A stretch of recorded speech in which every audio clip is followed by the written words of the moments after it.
बिस्मिल्लाहिर्रहमानिर्रहीम। अस्सलाम वालेकुम किसान दोस्तों, MT नॉलेज टीवी की जानिब से हम आपको खुश आमदीद कहते हैं। आज की वीडियो में हम बात करेंगे कपास की काश्त के हवाले से।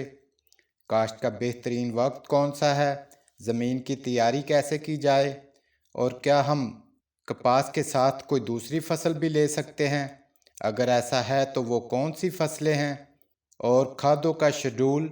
ये तमाम तर मालूमात आज की इस वीडियो में मौजूद है। वीडियो को मुकम्मल देखिएगा।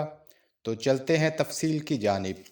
तो किसान दोस्तों, तकरीबन 2 अशरे कबल बेशतर कपास ड्रिल से काश्त की जाती थी। हालिया सालों के दौरान 60% से ज़्यादा रकबे पर पटड़ियों की किनारों पर चोपे की मदद से काश्त की जाने लगी है। मुख्तलिफ सूरत हाल में कपास की मदरजा झेल तरीक़ों से काश्त करने की सिफारिश की जाती है। नंबर 1 पे है ड्रिल से काश्त।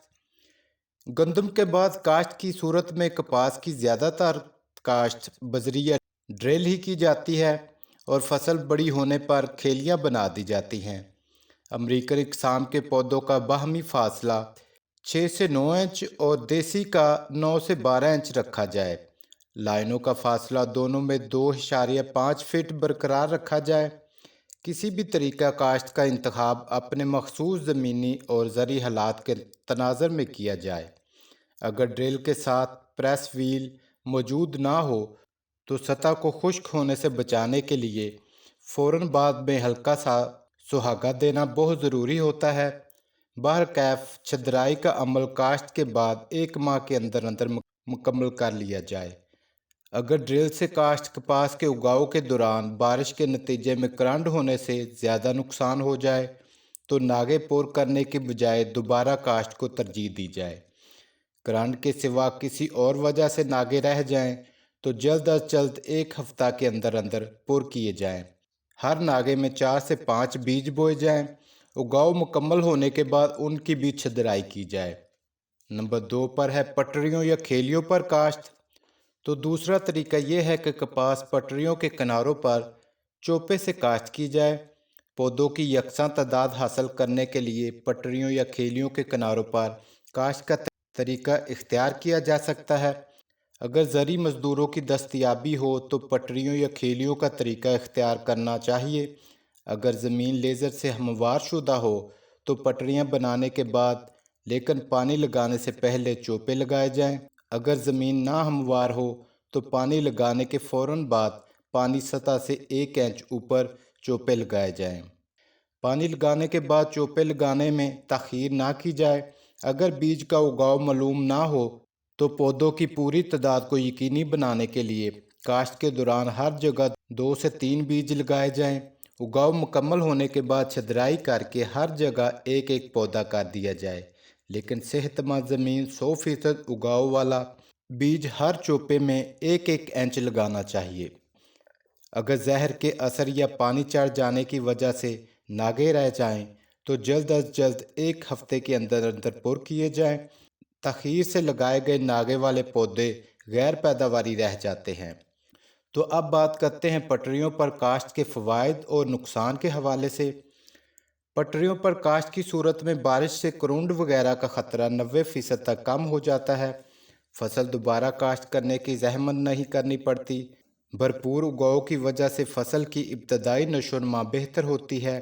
फसल को मजबूत बुनियाद मिलती है। मुनासिब फासले पर चोपे लगाने की वजह से पौधों की मतलूबा तादाद दस्तयाब हो जाती है।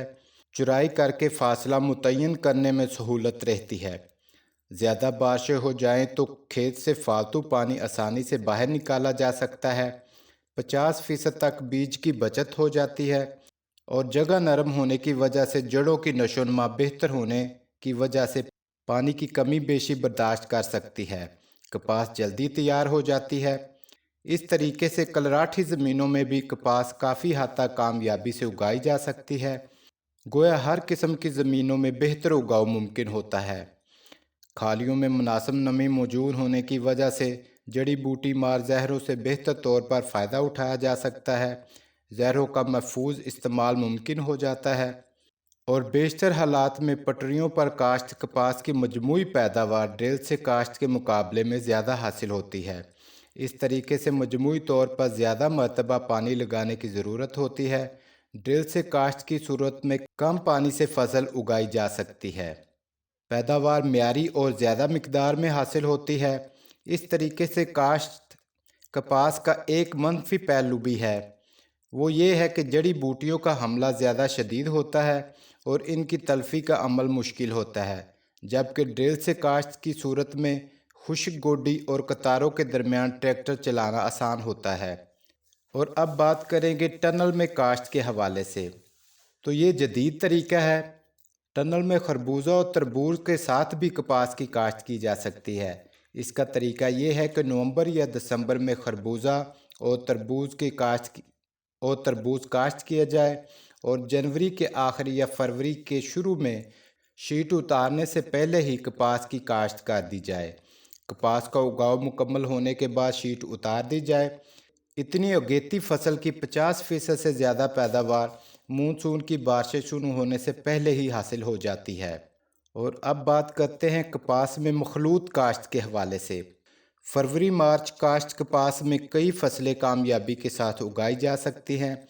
इनमें मूंग, प्याज, धनिया, टिंडा और टमाटर काश्त किए जा सकते हैं। तो नंबर 1 पे बात करते हैं कपास प्लस मूंग के हवाले से।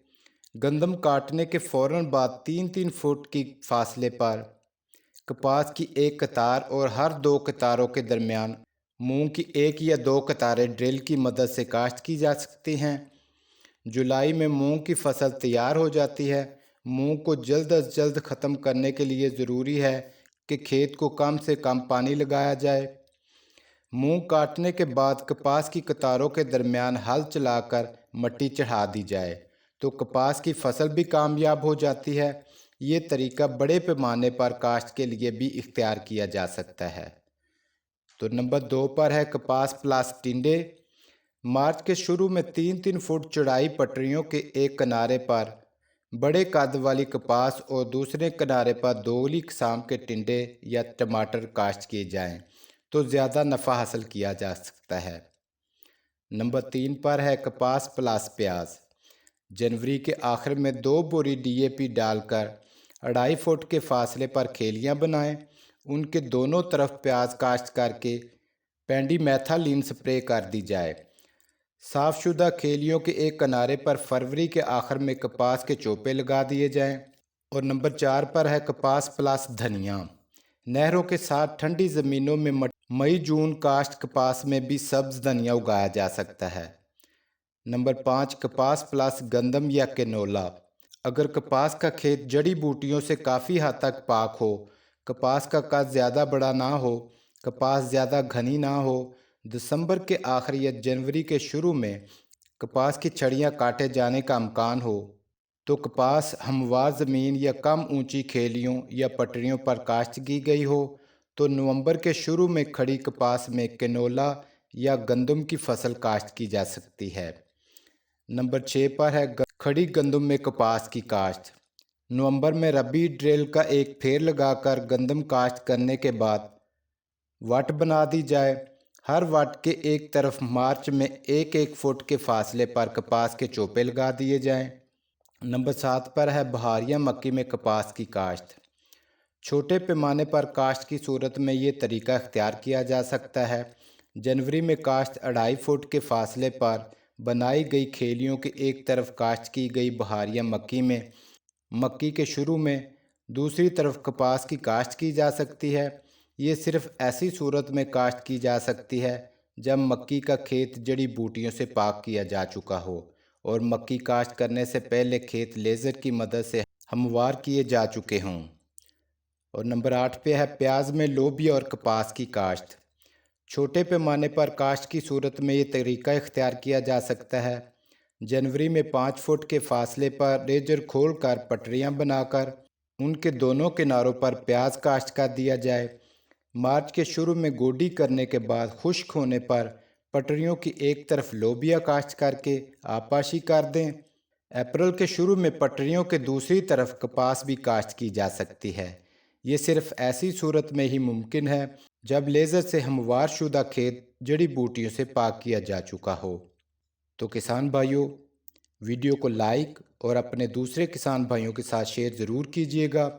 نیکسٹ ویڈیو تک کے لیے اجازت چاہوں گا۔ اللہ حافظ۔